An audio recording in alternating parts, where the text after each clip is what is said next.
Like, no, it's just, of course, it's a speculative asset. Let's just use that to build more housing.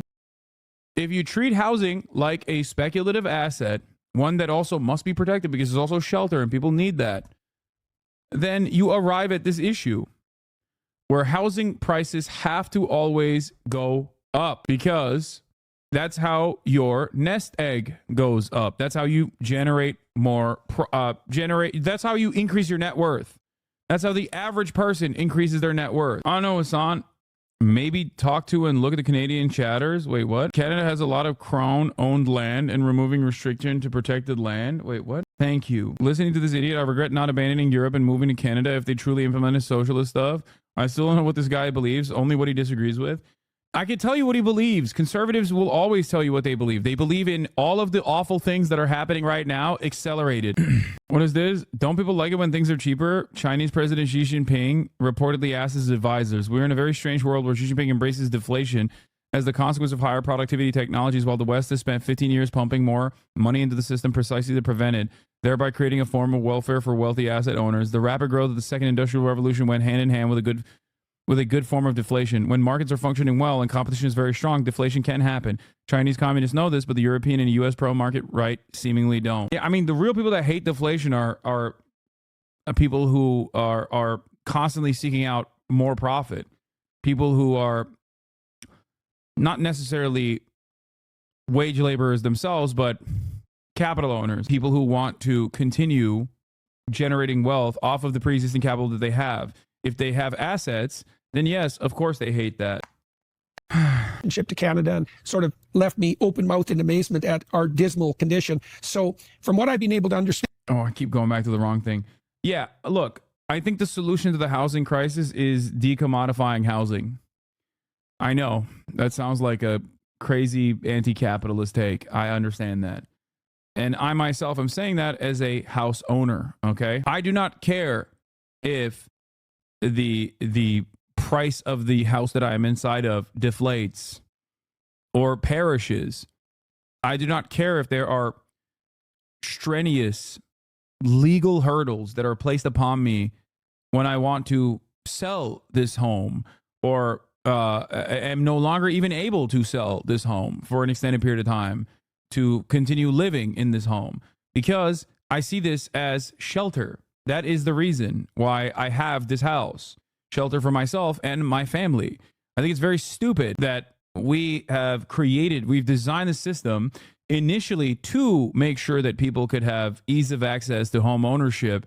And then the very same initiatives, the very same tax structure and incentives that we've created, recognizing that home ownership is a pillar of safety and security, have turned into one of the best, most resilient assets that you can own. It's the one asset where if the value of it goes down, okay, it's the one asset where your expectation is the value of it will never go down, okay?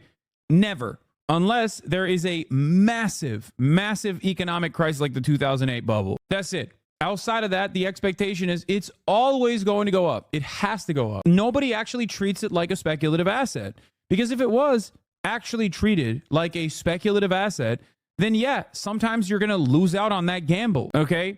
Sometimes you're going to lose out on that gamble. What do you mean? Like, can you imagine being like, excuse me, I invested into this company and then it went under. The government must save me now. Hello? That's not how this works. If you have risk associated with this gamble, because that's what it is, then yeah, sometimes you're going to lose. Are you quoting this right now? What?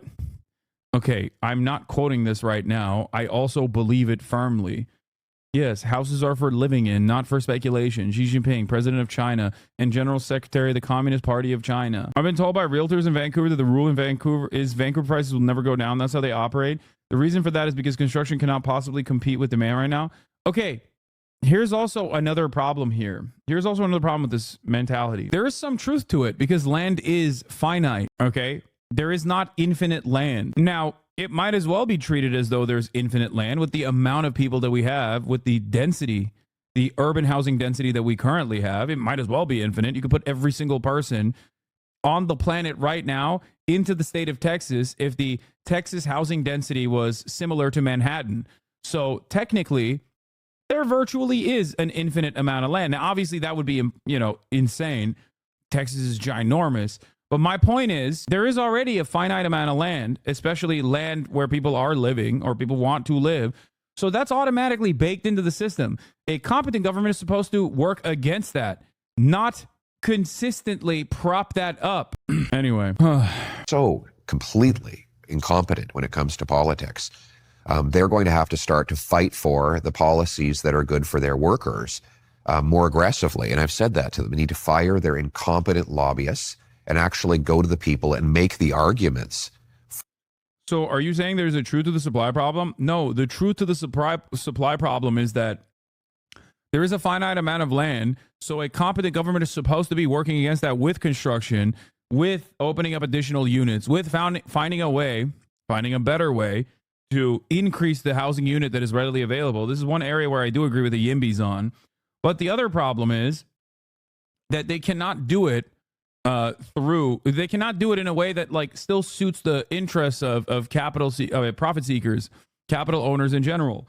The government is supposed to compete with the private. If there is a private public partnership in the field of housing, in the sector of housing, it has to be in a way where the government is regulating the housing prices by constantly creating infinitely cheaper alternatives in the form of public housing. This is how you adjust the housing market to a more normal place, okay? But the problem is that is considered a big no-no by virtually every liberal and every conservative. This is unacceptable. The government can't outcompete. The government must never interfere in the market competition. It's just unfair. It would never work. And it's like, no, it does. It does work. It's actually really successful in combating this crisis. For the reforms that I'm talking about, I'm going to have to put out a call to Canadians that they have to stay politically active. They can't assume that. What about my poor landlord and her 37 and counting properties that her daddy's been building her since she was a child? I don't want her to lose out on all that money. I know.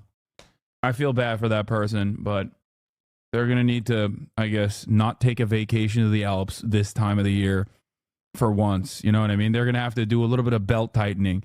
The constant expectation that austerity can only be done to the working poor and never to the fucking wealthy is so frustrating. The belt tightening initiatives are never expected of the capital owning class. It's always the working class that must tighten up their belts, and they do it for survival. Any sort of fiscal belt tightening for the wealthy would not even be a matter of life or death. There's never ever an argument for austerity for the wealthy. Never. Does that not strike you as odd? Simply by changing by voting in an election that everything is going to, all the problems are going to... Anyway, Polar Bear says that once conservatives take power, supporters must engage. Canada's climate denying conservatives are explicitly making the case that generative AI's massive energy use is not only a good thing, but provides a big new market for oil and gas that they intend to exploit. I'm sorry, what? Generative AI? We're going to need data centers for AI and blockchain and countless other things that we can... He's just saying words. I hate these people.